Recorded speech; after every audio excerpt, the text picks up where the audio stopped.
परम दयाल सदगुरु सुखरामजी महाराज जी ने धन्य हो। आनंद श्री सदगुरु सुखरामजी महाराज के ज्ञान स्वरूप भगवान ने धन्य हो। केवली भगवंता ने धन्य हो। जीवा तारण जहाज में धन्य हो। मोक्ष के मालिका ने धन्य हो। अनंत कोटि संतान धन्य हो।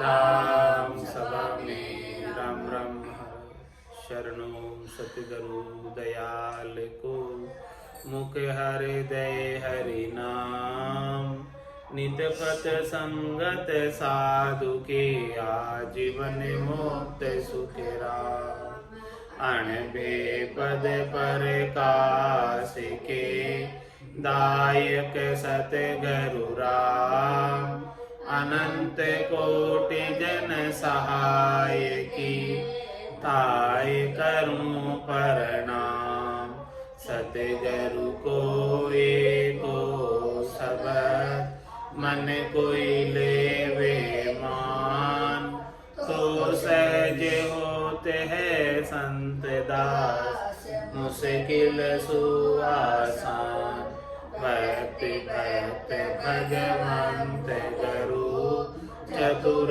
नाम बपुए इनके पद रज परसता नासत बिगन सब धरती कागज करम सब वन कलम कटाय सात समुद्र शाही करम सतगुरु गुण लिख्या न जाय राम राम राम राम राम राम राम।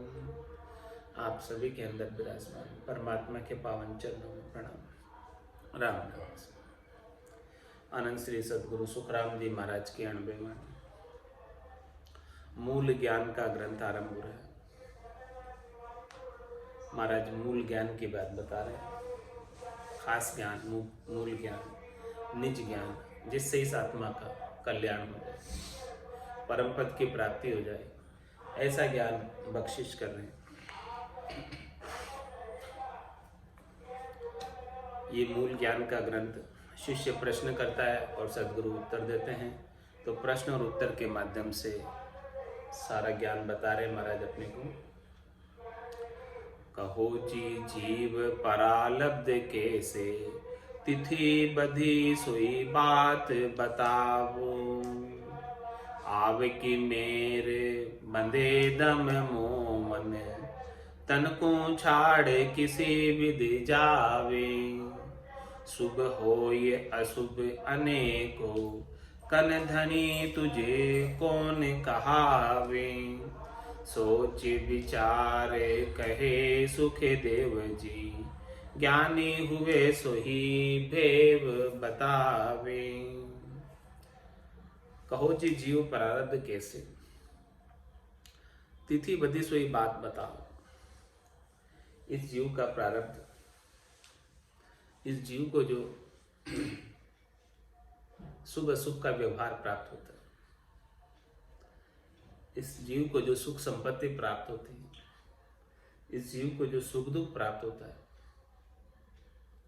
किसी का सहयोग मिलता है, किसी का वियोग होता है, ये सब प्रारब्ध की बातें हैं। कहो जी जीव प्रारब्ध कैसे, ये प्रारब्ध किस प्रकार से बना है, प्रारब्ध बनने के पीछे क्या मूल कारण है कि कोई सुखी हो रहा है, कोई दुखी हो रहा है, किसी को सुख संपत्ति मिल रही है, कोई गरीब है। इसके पीछे कारण क्या है, क्या प्रारब्ध है इनका, क्यों ऐसा हो रहा है। तिथि बधी सोई बात बताओ। आव की मेर बंधे दम मोहन। आव की मेर, ये आयु अवधि, आव की मेर यानी इस शरीर की आयु अवधि की मर्यादा दम के साथ, श्वासों के साथ, कि उसको कितनी श्वासें लेनी है इस शरीर में। श्वासों के संग आयु की मर्यादा बना दी, मेर बना दी तो भाई ये जीव, ये शरीर इतनी श्वासें लेगा। तो उसकी श्वासों का निर्धारण कैसे होता है कि ये कितनी सांसें लेगा? तिथि बती सुई बात बताओ भाई, कितने समय तक, कितनी, कौन सी तिथि तक, ये कौन सी मिति तक, कौन सी सुधि तक, कौन सी बुधि तक इसकी आयु है, इसकी श्वासें चलेगी इस शरीर की, वो किस प्रकार से निर्धारित होती है, और इस शरीर का प्रारब्ध किस प्रकार से निर्धारित होता है, और इस शरीर की आयु अवधि किस प्रकार से निर्धारित होती है, उसके पीछे क्या कारण है। और तन को छाड़ किसी विधि जावे, और ये श्वासें पूरी होने पर, श्वासों की मेर, समय सीमा, तिथिमति पूरी होने पर ये जीवात्मा इस तन को छोड़कर चली जाती। उसके पीछे क्या कारण, किस प्रकार से चली जाती, क्यों चली जाती इस तन को छोड़कर। शुभ हो या अशुभ अनेको, कन धनी तुझको न कहावे। तू इस शरीर के संग अनेक प्रकार के शुभ और अशुभ कर्म करता है। तो इन कर्मों को करवाने के पीछे कौन तुझे प्रेरित करता है? तेरा कौन धनी है जो तुझसे सब प्रकार के कर्मों को करवाता है? ये जीवात्मा, तेरा धनी कौन है? सोच विचार कहे सुखदेव जी, ज्ञानी होई सोई बेव बता। महाराज पूछ रहे हैं कि भाई जो भी ज्ञानी है वो इस बात का उत्तर देवे। प्रश्न महाराज ने रखा है, तो जिसे ज्ञान की समझ है, ज्ञान के अनुसार उत्तर देवे इस बात का। तो अब उत्तर आ रहा है, महाराज जी उत्तर दे रहे हैं। सुनो जी जीव प्रारब्ध ऐसे, हाथ करी सब शीश लखी जे। आव मर जाद सबे तन पाछे, दम को सोजे प्रमाण लखी जे। किया सो देह दिया सब आपे, खूट गया तत्काल सिधाया। सोच विचार कहे सुख देव जी, जीव के नहीं धनी शिर भाया। क्या फरमा रहे महाराज? सुनो जी जीव प्रारब्ध ऐसे, हाथ करी सब शीश लिखी। जो भी जीव इस देह को धरकर क्रियमान कर्म करता है, करनी करता है, करनी किया, कर्म सिर बंदे, जो भी करनी करता है तो उसके सारे कर्म उसके सिर पर बन जाते। हाथ करी सब शीश लिखी, उसके माथे पर, उसके भाग्य की रेखा में लिखे जाते हैं। जैसा जैसा करता है वो सब उसका धर्मराय लिखता रहता है। चित्रगुप्त गुप्त रूप से गट के भीतर बैठा है और सब वो लिख रहा है। हंस हंस किया न छूटे रोया, किया कबाड़ा हाथा, गड़ी गड़ी दम दम का लेखा। चित्रगुप्त का खाता, वो चित्रगुप्त के खाते में एक एक श्वास का, एक एक दम का लेखा जोखा है कि जीव क्या क्या कर रहा है यहां पर आकर। तो सुनो जी जीव प्रारब्ध ऐसे, वही प्रारब्ध बन जाता है।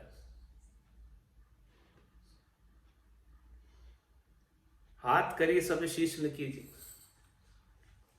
जैसा जैसा उसने अपने हाथों से किया है वो सब चित्रगुप्त लिखता जा रहा है और उन सब कर्मों का भुगतान फिर से करवाता है। एक भी किया हुआ कर्म खाली नहीं जाता, व्यर्थ नहीं जाता, बेकार नहीं जाता। जैसा जैसा किया है वैसा वैसा वापस उसका भरना पड़ता है, वापस भुगतान करना पड़ता है। सुनो जी जीव प्रारब्ध से, सुख किया तो सुख का फल मिलेगा, अशुभ किया तो अशुभ का फल मिलेगा। जैसा भी किया है वैसा वापस उसका फल प्रारब्ध के रूप में प्राप्त होता है, वही प्रारब्ध कहलाता है। सुनो जी जीव प्रारब्ध ऐसे, हाथ करी सब शीश लिखीजिए। आव मर्जाद सबे तन पाछे,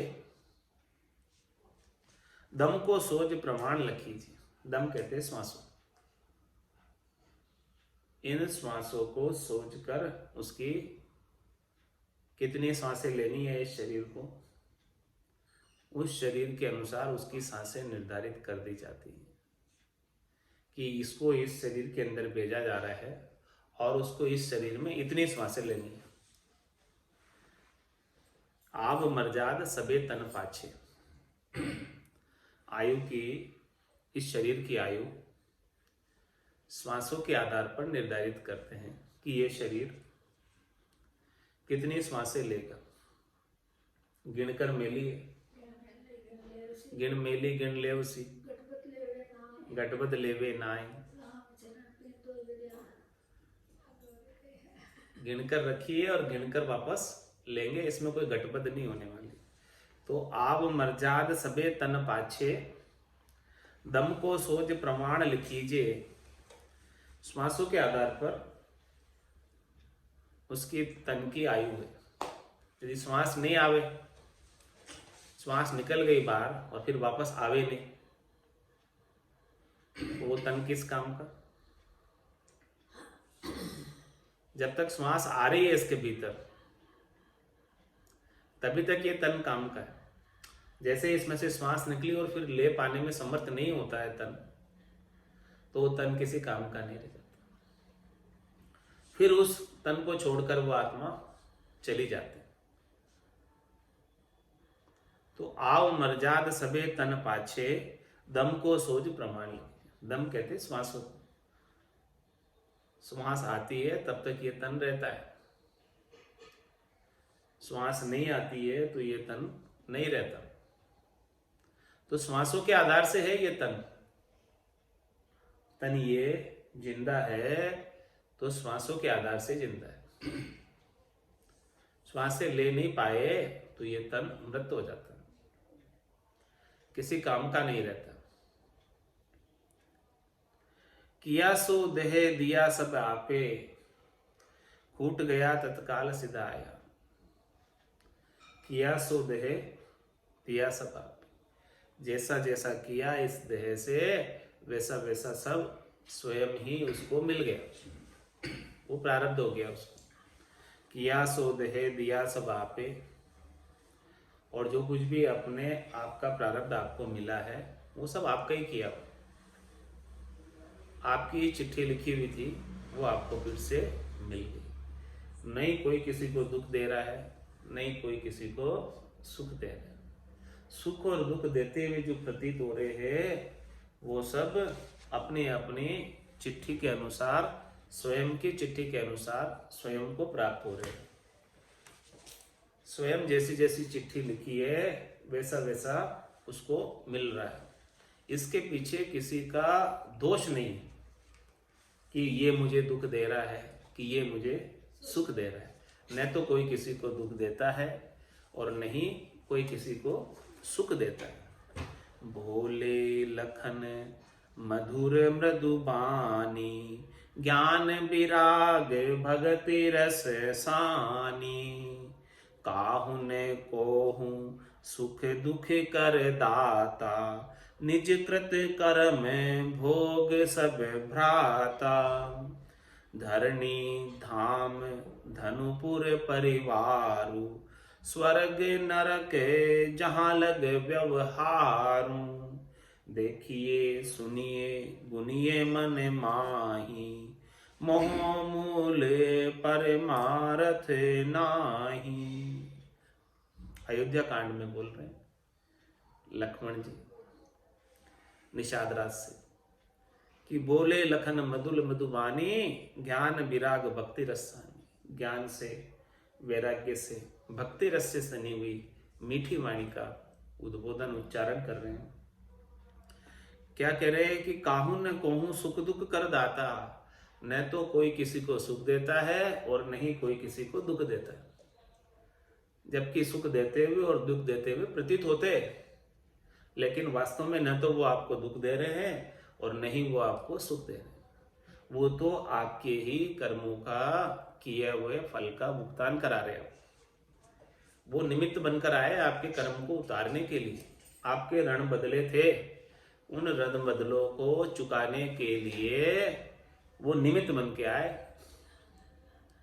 ताकि आपके ऋण बदले उतर जाए। तो इस भाव से सुख देने वाले से तो मोह नहीं करना, हेत नहीं करना, और इसी भाव से दुख देने वालों से द्वेष नहीं करना। यदि उनसे मोह कर लिया, हेत कर लिया या द्वेष कर लिया, राग कर लिया, द्वेष कर लिया, तो नए कर्म और बन जाएंगे। पुराने कर्म तो चुके लेकिन नए और बन गए, तो फिर मुक्ति नहीं हो पाएगी। और इस भाव से सुख और दुख को सहन कर लिया कि ये हमारे पुराने प्रारब्ध कर्मों का भुगतान करा रहे हैं, तो फिर नए कर्म कोई बंधने का सवाल ही नहीं, काम ही नहीं। तो काहू न कोहू सुख दुख कर दाता, निजकृत कर्म भोग सब प्राता। अपने ही किए हुए कर्मों के अनुसार हमें सुख और दुख प्राप्त हो रहा है, हमें सुख संपत्ति या संयोग वियोग प्राप्त हो रहा है। जो कुछ भी प्राप्त हो रहा है हमारे ही कर्मों का फल है। इसी में किसी का कोई दखल नहीं है, इसमें किसी का कोई दोष नहीं है। जो कुछ भी दोष है वो सब हमारा ही है, दूसरे का किसी का नहीं। हम लिखते अपना भाग्य स्वयं, हम लिखते अपना भाग्य स्वयं, समय बीत जब जाता है। अपना ही लिखा पढ़ नहीं पाते, अपना ही लिखा पढ़ नहीं पाते, अक्सर धुंधले पड़ जाते हैं। देखो हम करते जाते कर्म यहाँ, हम करते जाते कर्म यहाँ, फल पीछे पीछे आता है। प्रारब्ध अटल बनकर समय चक्र में पककर, पुरुषार्थ काल चक्र में पककर प्रारब्ध अटल बन जाता है। वो प्रारब्ध ही अटल हो जाता है। जो पुरुषार्थ किया वो काल चक्र में पकेगा। पकने का मतलब वापस जो है उसका भुगतान मिलेगा समय के अनुसार। पुरुषार्थ काल चक्र में पककर प्रारब्ध अटल बन जाता। वो प्रारब्ध क्यों बन गया कि अपना ही किया हुआ पुरुषार्थ था। लिखी तुम्ही ने आत्मकथा, मत कहो लेख विधाता का। पुरुषार्थ शरणम। अच्छा, तो जो पुरुषार्थ आपने किया, जो कर्म आपने किया, वही कर्म प्रारब्ध के रूप में अटल बनकर वापस आ जाता है। वो टलता नहीं किसी के टाले से, उसी को भोगना ही पड़ता है। तो जो धरनी धाम धनुपुर परिवारो, स्वर्ग नरक जहां लग व्यवहारो। किसी को धरनी मिली है, किसी को धाम मिला है, किसी को धन मिला है, किसी को भरा पूरा परिवार मिला है, किसी को सब परिवार का सहयोगी संबंध मिला है, तो किसी को स्वर्ग मिला है, किसी को नरक मिला है। ये जितना भी व्यवहार किसी को कोई मिल रहा है, इसके पीछे क्या कारण है? इसके पीछे अपने ही क्रियमान कर्मों का कारण है, और कुछ भी नहीं है। ये सब कुछ अपने ही किए हुए कर्मों से मिल रहे। तो इसीलिए देखिए सुनिए गुनिए मन माही, मोह मूल परमारथ नाहि।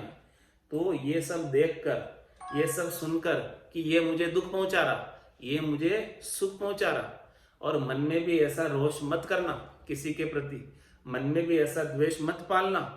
यदि पाल लिया तो ये मोह का मूल हो जाएगा कि सुख देने वाला मुझे जो दिख रहा है वो सुख दे रहा, तो ये मोह का मूल हो जाएगा। तुम उसके मोह के आसक्ति में, बंधन में पड़ जाओगे और अपने परमार्थ से वंचित रह जाओगे। अपना परमार्थ चाहते हो, अपना कल्याण चाहते हो, तो सुख देने वाले के प्रति आसक्ति नहीं रखो, मोह नहीं रखो, हेत नहीं करो, और दुख देने वाले के प्रति द्वेष नहीं करो।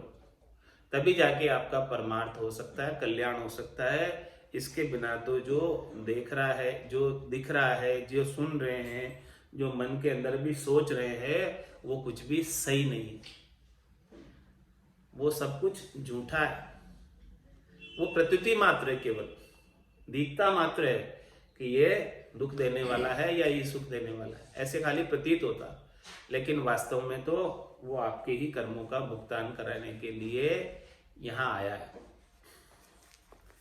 तो ये बात महाराज फरमाने कि सुनो जी जीव प्रारब्ध ऐसे, हाथ करी सब शीश लिखीजिए। आओ मर्जाद सबे तन पाछे, दम को सोज प्रमाण लिखीजिए। किया सो देह दिया सब आपे, खूट गया तत्काल सिधाया। जितनी श्वासें खुट गई, जितनी लिखी थी वो सब खुट गई। अब क्या होगा? हाँ, तत्काल सिधाया। फिर एक श्वास भी ज्यादा नहीं ले सकता, तत्काल सिधाया।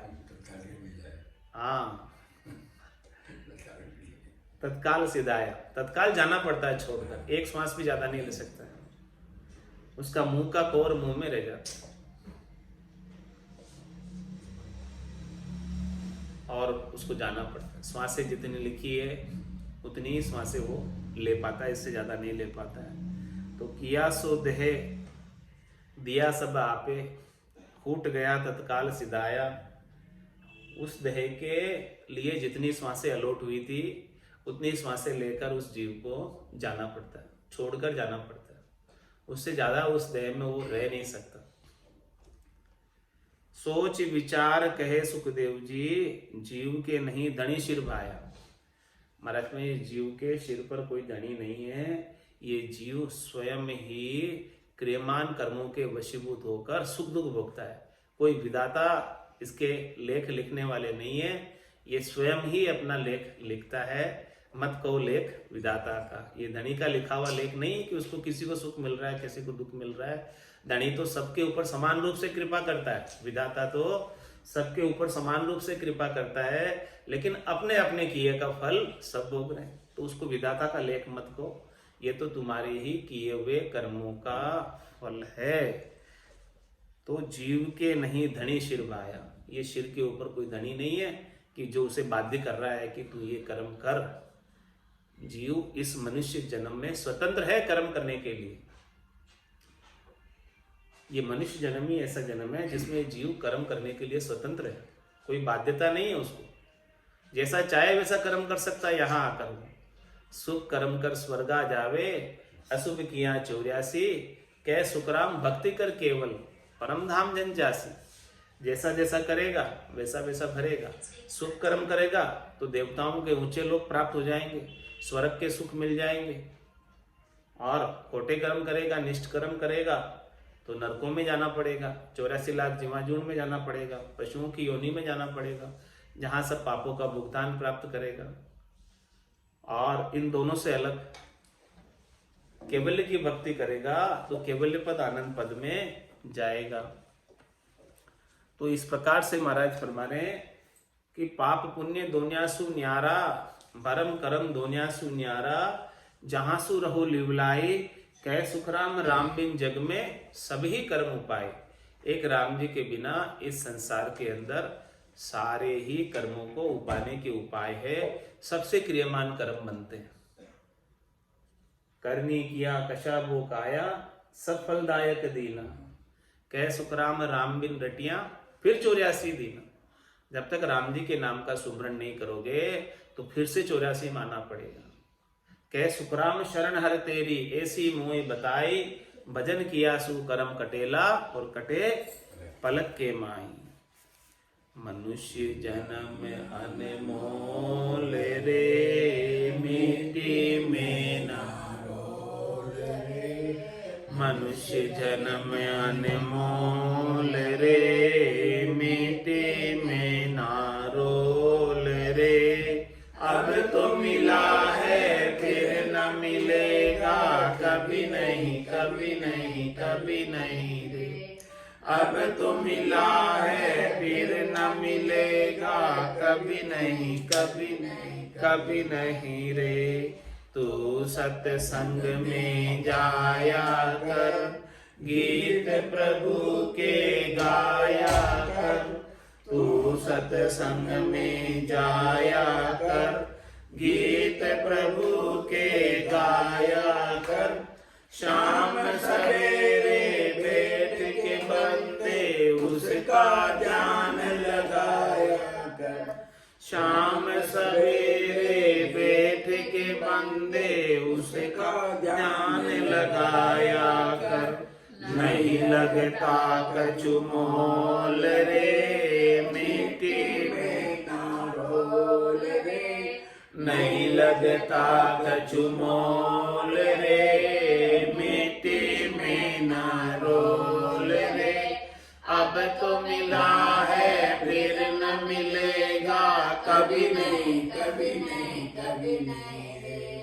अब तो मिला है फिर न मिलेगा, कभी नहीं कभी नहीं कभी नहीं रे।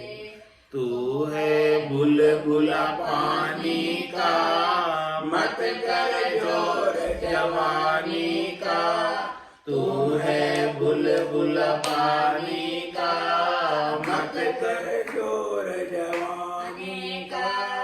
नेक कमाई कर ले बंदे, पता नहीं जिंदगानी का, नेक कमाई कर ले बंदे, पता नहीं जिंदगानी का।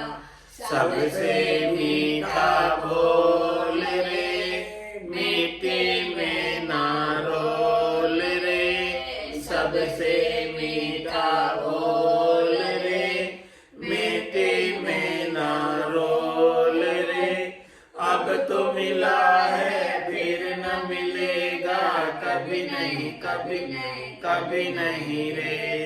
अब तो मिला है फिर न मिलेगा, कभी नहीं कभी नहीं कभी नहीं रे। मतलब का संसार है, नहीं शिकायत बार है, मतलब का संसार है, नहीं शिकायत बार है। संभल संभल कर चलना बंदे, भूल नहीं अंगार है, संभल संभल कर चलना बंदे, भूल नहीं अंगार है। मन की आंखें खोल रे, मिट्टी में ना रोल रे, मन की आंखें खोल रे, मिट्टी में ना रोल रे। अब तो मिला है फिर न मिलेगा, कभी नहीं कभी नहीं कभी नहीं रे। अब तो मिला है फिर न मिलेगा, कभी नहीं कभी नहीं कभी नहीं रे। सतगुरु परम उदार है, ज्ञान के भंडार है, सतगुरु परम उदार है, ज्ञान के भंडार है।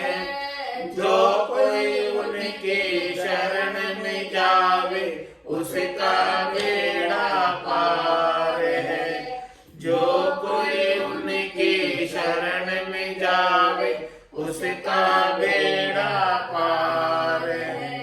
ज्ञान ही अनमोल रे, मिट्टी में ना रोल रे, ज्ञान ही अनमोल रे, मिट्टी में ना रोल रे। अब तो मिला है फिर न मिलेगा, कभी नहीं कभी नहीं कभी नहीं रे। अब तो मिला है फिर न मिलेगा, कभी नहीं कभी नहीं कभी नहीं रे।